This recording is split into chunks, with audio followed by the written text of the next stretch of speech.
Was there ever a job that you stalled on or delayed, or was there ever one where you're like, I don't want to, not that you don't want to because you're a soldier, but like maybe this one is one that you'd rather not do? Oh, there's a couple of times that I had a Johnny Keys hit, was a major hit in Philadelphia.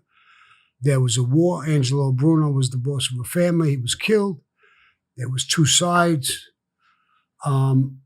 Johnny Keys had one side. It was Angelo Bruno's cousin. He had 20, 30 guys with him all the time. They were in a war.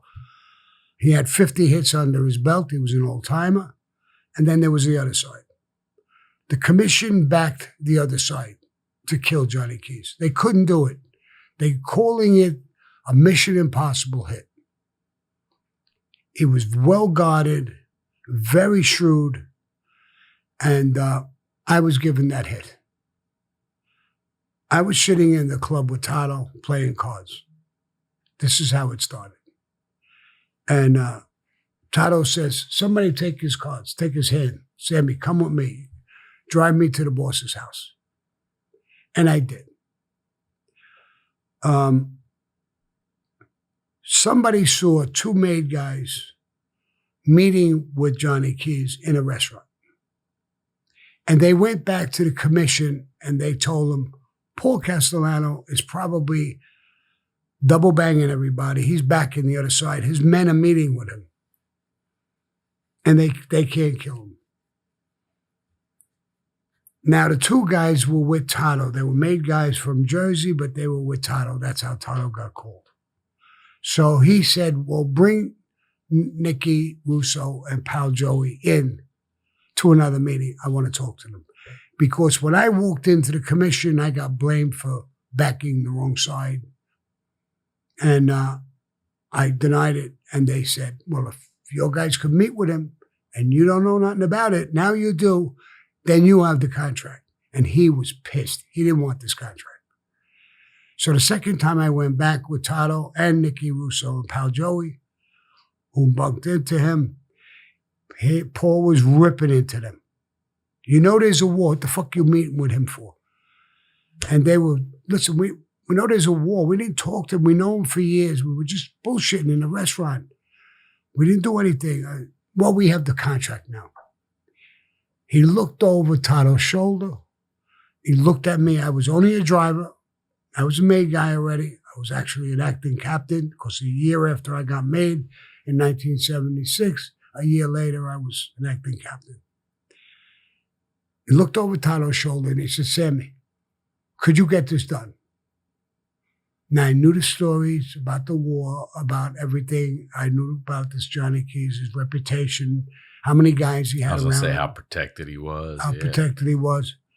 And I know they were calling it the impossible hit. Mission Impossible. Sounded like fucking one of the movies. Yeah. Had people tried before? Yeah. They had? They can't get him. So he says, I'm going to give you the hit. Could you get it done? I was shocked a little bit. I was just the driver. And I looked at him and I says, probably. I mean, I don't know the area around there. I don't know what he looks like. But I could work on it. And he said to Nicky and Joey, you're on this hit with him. You do everything he tells you to do. Get this fucking thing done. And I went back, I grabbed my crew, I talked to my crew, I told them what situation we were in, and I brought Nicky and Joey in with my crew, talking to them. And it really was a Mission Impossible type of thing. Long story short, I got it done. I made meetings with him. In the meetings, I told Pal Joey and Nicky Russo, mainly Nicky Russo, go to him and tell him that Paul Castellano wants to send this guy, Sammy. Don't say Sammy the Bull. Sammy. And he just got made. Use these words. He's a jerk off. no balls type of guy. Just got made. The reason Paul uses him is he brings messages back and forth precisely. He's very good at that. I want to instill that in his brain. They did that. They made an appointment with him, with me. My guys, everybody says, Sammy, you're going to go to this fucking place and you're going to meet with him? Bro, he's got an army of guys. I said, I know. But I want to meet him. I got to know him. I got to find out. And I went to the meeting. When I got there, they obviously searched me. Nicky and Joey, they're his friend. He let them in too. And they were feeling every part of my body, banging me around a little bit. And, I'm a punk, I'm a jerk off, I'm this, I'm that. So I think they were elbowing me and pushing and just wanted to see a reaction from me. And I knew if I lost my temper, they would say, I thought he's a punk. All of a sudden, he's a tough guy. So I knew I just had to take it, and I acted scared. And them guys, I was sitting here, what are you doing? Why would you do that? And I went in and I sat with him and I met with him. There's a few times I went back on a second meeting and everybody said, no, don't do it. This guy's cunning. Nicky Russo told me, he said, Sammy, if he thinks for 1 second that you're bullshitting him or lying to him, you're going to be in the basement, they're going to torture you to find out the truth, and they're going to kill you. I understand. Make the appointment. Tato was my captain. He hugged me a lot stronger than he normally hugged me. Kissed me on the cheek. And when we pulled away, I noticed a tear coming right down his face. He thought I was going to be killed. Yeah, he thought that's the last time he's seeing your ass. Yeah. Yeah. But I went to that meeting. I survived that meeting. I gave him a whole cock and bull story, how Paul wanted to back him. We're going to have a meeting. We're going to have to do this, that, and the other thing. While I'm talking to him, I saw him like this, with his finger near his mouth, and he was looking up in the air. He was thinking. I had to break his thought. So I said, John, I want to be honest with you. I'm so scared. I can't even talk. My mouth is so dry. Could I get something to drink? Looked at me. He turned around to his guys, get him some fucking water. And I got water. And he says, this is heavy shit, isn't it, kid? Yeah, bringing messages back and forth. Yeah, yes. To me, it's very heavy. I'm being honest. I'm a little nervous. These guys were banging me around at the door. He says, well, you're involved in heavy shit. You're everything they told me. Now I told them to tell them I'm a punk. I'm all this shit. So they bought it. But the most important thing is, he wasn't thinking anymore, and he was talking to me like what I am and all this other bullshit. I broke his thought. That's what was important to me. Then I told him, I think you're going to like this part. There's going to be a meeting between you and Paul.